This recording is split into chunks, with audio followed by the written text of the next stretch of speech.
మొత్తం సోడా ఇప్పుడు ఈ అందరికి ఈ గ్యాప్ ఎందుకు వచ్చింది అనేది ఒక డౌట్ వస్తుంది. ఎందుకు మూత పెట్టిన తర్వాత కింద ఏమవుతుందంటే ఇగో ఇటు ఉబ్బిది కదా, ఇది కూడా ప్లాస్టిక్ కాబట్టి ఎక్స్పాండ్ అవుతుంది. ఎక్స్పాండ్ అవ్వడం వల్ల గ్యాప్ వస్తుంది. సపోజ్ మూత ఓపెన్ చేయ బ్రదర్, ఏం కాదు, గ్యాస్ ఏం పోదు.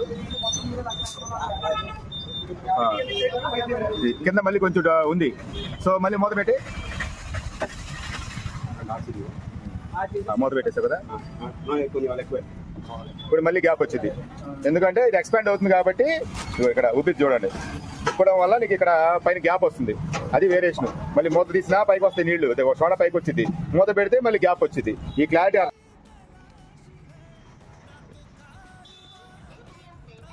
కింద ఉబ్బడం వల్ల పైన గ్యాప్ వచ్చింది.